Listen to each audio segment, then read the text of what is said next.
오늘도 빠르게 시장에 대한 여러 가지 분석부터 나눠보도록 할 텐데요. 이번 주 드디어 이제 FOMC라는 대형 이벤트를 지나왔습니다. 결론적으로는 시장이 그래도 잘 버텼다. 그런 한 주가 아니었나라는 생각이 들고요. 김영구 대표님께 이 한 주 시장에 대한 총평부터 좀 여쭤볼까요? 네. 연준이 12월 그 0.25%포인트의 금리 인하를 결정을 했는데요. 막상 발표한 뒤에 미국 시장도 상승폭이 제한적이었고 우리 시장 같은 경우에도 탄력이 좀 떨어지는 모습이 오히려 나타났었어요. 11일은 아무래도 선물 옵션 영향을 좀 그렇죠. 받았던 것 같고요. 근데 오히려 12일에는 반등에 성공을 하면서 그래도 금리 인하의 영향을 받았다 이렇게 볼 수가 있겠고요. 이제 제일 중요한 건 이제 인공지능 버블에 대한 우려감이 지속적으로 시장에 방해하는 요인으로 자리를 잡고 있는데요.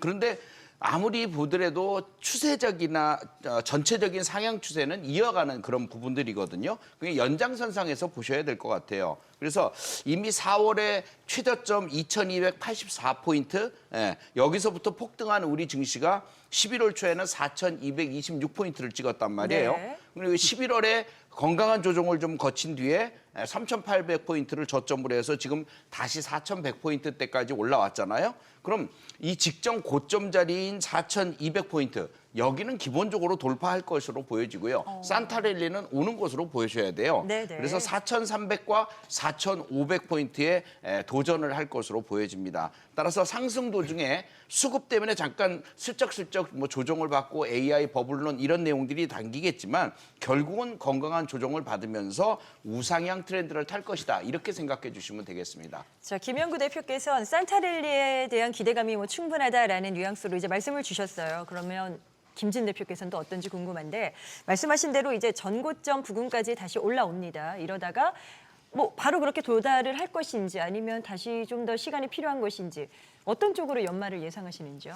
네, 저는요. 이게 다음 주에 발표되는 지표들이 있는데 뭐 10월과 11월 고용 지표가 발표되고요. 네. 또 11월 CPI가 발표되는데 여기에 달려 있다고 봅니다. 예, 특히 이제 18일 날 발표될 11월 CPI가 최대 관전 포인트라고 할 수 있는데요. 아마도 이 발표하기 전까지는 이 정고점인 4,226포인트를 저항으로 두고 작은 단기 변동성을 볼 수 있을 것으로 이렇게 보입니다. 네. 전체적인 그 매크로 측면에서는 미국 연준의 그 양적 긴축의 종료와 12월 추가 금리 인하로 인해서 미국의 기준금리가 3%대로 내려왔다라는 점에서 시장에 추가적인 유동성이 공급될 수 있는 환경은 일단 조성이 됐고요.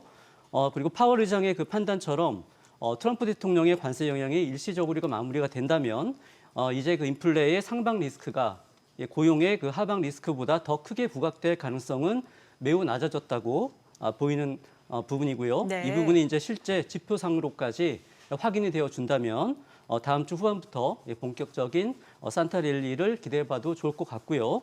또 나아가서 연말연시 랠리까지 기대해봐도 좋을 것으로 이렇게 판단하고 있습니다. 알겠습니다. 자, 수급적으로 이제 외국인들이 어떻게 될까 이 부분이 많이들 또 궁금하시죠. 아무래도 환율 움직임을 보시면 알겠습니다만 지금 당장 외국인들이 본격적으로 귀환하기에는 좀 다소 부담스러운 자리인 건 맞는 것 같습니다. 자, 12월에도 아주 조금씩 매수세가 잡히고 있는데 어떻게 되는 걸까요? 뭐 환율이 좀 내려가야 되는 걸까요, 이동우 대표님? 뭐 제일 좋은 조건이라면 이제 환율이 내리면서 외국인이 복귀하는 게 가장 좋은 시나리오이긴 한데 네. 이 두 가지 조건이 이제 맞물릴 가능성이 지금 현재로서는 잘 보이진 않습니다. 대규모 대미 투자 확대로 인해서 환율이 오르는 구조이고 그다음 미국 경제 성장률이 한국보다 높다는 점. 그리고 또한 미국과 한국의 금리 차이가 아직 캐리 트레이드를 만들고 있어서 달러 강세가 유리한 환경을 만든 것으로 지금 풀이되는데요. 하지만 내년이 되면 이제 환율은 현재보다는 좀 하락할 요인이 한 세 가지 정도가 있습니다. 네. 뭐 12월 1일자로 이제 양적 긴축이 종료된 점, 그리고 유럽 쪽은 이미 최저 수준이지만 한국은 이제 1회에서 2회 수준으로 다음번 이제 금리 인하가 좀 예상이 되고 현재 주요국들이 이제 금리 인하 사이클을 거의 끝낸 상태라면 미국이 이제 본격적으로 4%에서 3%대로 또 2.5%대까지 인하를 한다라는 여력이 확실히 큰 상황이고 미국이 이제 돈을 풀게 되면 달러 가치가 하락할 수밖에 없는 상황으로 이어질 수 있습니다. 그리고 마지막으로는 이제 트럼프 행정부가 이제 미국 제조업 활성화를 위해서 달러가 약하게 이제 만들면서 미국에서 만든 제품이 더 경쟁력을 갖추기 위해서 그런 부분에서 관세 전쟁에서 환율 전쟁으로 좀 옮겨 붙을 그런 달러 약세를 유도할 것으로 좀 보입니다. 외국인의 이제 대규모 매수세가 당장은 이제 바로 유입이 되지 못하는 상황이지만 네. 업종별로는 이제 순환 상승에 기인한 단기성으로 소규모 유입은 조금 더 이어질 수 있고요.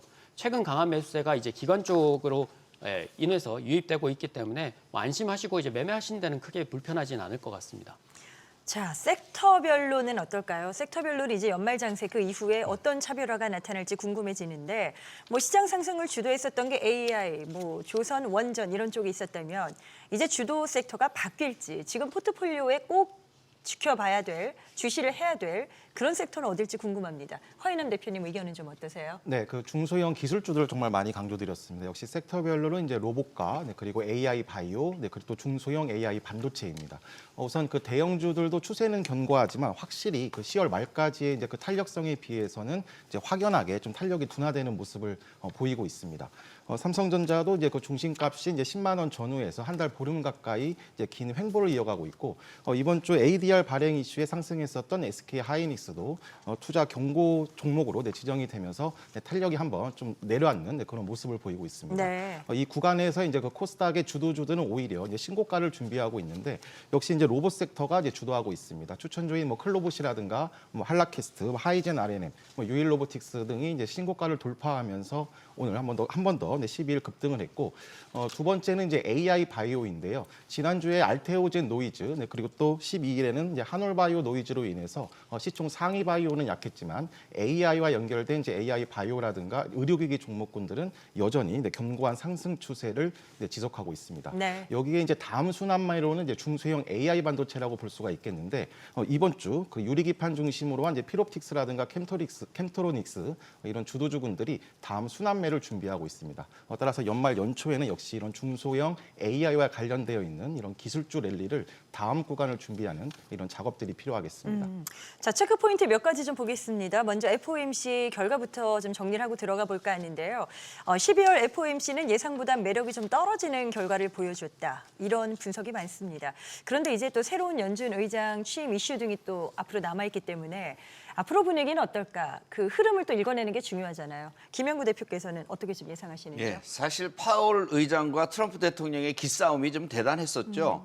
트럼프 대통령의 금리 인하 압박이 상당했었는데 그걸 또 열심히 견뎌내는 파월 의장이었어요. 이제 그런 걱정도 좀 사라질 것 같아요. 내년 초에 그 미 중앙은행인 연방준비제도 차기 의장 지명자를 갖다 발표할 것 같은데요. 그중에 케빈 해시시 아무래도 유력한 후보자로 떠오르고 있는데요. 네. 확정은 아니지만 확률은 굉장히 높아요.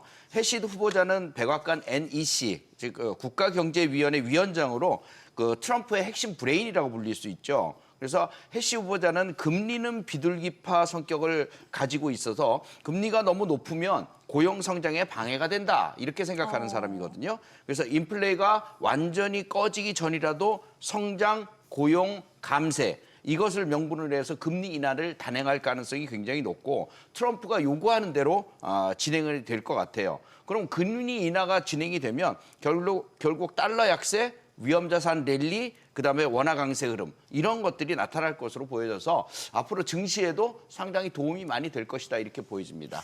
금리 관련해서 일본 쪽 동향도 좀 보도록 하겠습니다. 다음 주에 이제 BOJ의 이벤트 금리 결정을 앞두고 있는데 앞서서 우에다 총리가 인상을 뭐 시사하는 그런 또 내용들을 발표를 했기 때문에 금리를 올리더라도 큰 충격은 없지 않을까 뭐 이렇게 예상되긴 하거든요. 어떤 시나리오를 좀 그려볼 수 있을까요? 먼저 그 이제 우에다 총재가 금리 인상 가능성을 높이는 그 발언이 있었고요. 뿐만 아니라 이 다카이치 총리 역시 그 엔저와 고물가에 따른 경제적 부담을 줄이기 위해서 기준금리 인상을 용인할 가능성이 커졌다는 지금 분석이 나오고 있습니다. 현재 시장에서는요, 오는 18일과 19일에 열리는 일본은행의 그 금융정책 결정회의에서 기준금리를 0.25% 인상할 가능성을 약 80% 이상으로 보고 있는데요. 네. 일본은행이 이 시장의 예상대로 기준금리를 연 0.75%로 올리게 되면 이제 그 미국과의 금리 격차가요 2.75%에서 3.00%로 줄어들면서 작년 여름에 있었던 그 블랙 먼데이 당시처럼 엔캐리 트레이드의 청산에 대한 우려가 지금 나오고 있는 것입니다. 하지만 작년 여름과 이제 비교를 해봤을 때요. 작년 그 엔캐리 트레이드 청산 직전에는 엔화 가치 그 하락에 베팅하는 숏 포지션 규모가 사상 최대 규모로 굉장히 컸었습니다만 네. 지금은 그렇지가 않다는 점이고요. 또한 그 연기금과 보험 그리고 비과세 투자 계좌 등의 그 구조적인 해외 투자 수요가 강하다는 이런 점 등에서 봤을 때 엔캐리 트레이드 청산 우려가 지나치다는 이런 분석이 옳은 판단이라고 생각이 됩니다. 따라서 이번 일본은행의 그 금리 인상이 네. 시장에 미칠 영향은 제한적일 것으로 보이기 때문에 투자자분들께서는 걱정 안 하셔도 좋을 것이라고 이렇게 보입니다. 알겠습니다. 다음 주에 또 실적 하나 중요한 지표가 있습니다. 마이크론이 실적을 공개할 예정인데요. 지금 뭐 보니까 메모리 풍향계로 꼽히는 게 또 마이크론인데 월가 쪽의 전망 나쁘지 않은 것 같습니다. 목표 주가 상향과 함께 주가도 또 좋은 흐름 보여주고 있거든요.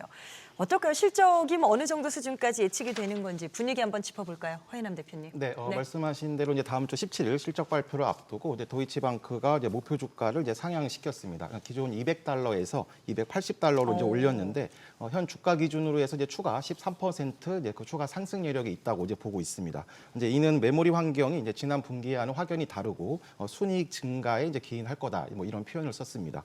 특히 이제 디램 가격이 상승하고 있는 부분이 긍정적이고 내년 디램 가격이 20%대 후반까지 상승할 여력이 있다고 이제 전망을 했습니다. 숫자로 살펴보면 그 매출 예상치가 $128억 전 분기 대비 이제 13% 정도 증가할 전망입니다. 하지만 이번 주 이제 이미 시장은 이제 오라클 실적 발표와 이제 브로드컴 실적 발표를 통해서 최근에 좀 문제가 되고 있는 이런 AI 노이즈에 대해서 많은 해석을 했기 때문에 네. 다음 주 이제 마이크론 실적 발표에도 뭐 크게 변동성은 이제 없을 거라고 볼 수가 있겠습니다. 네.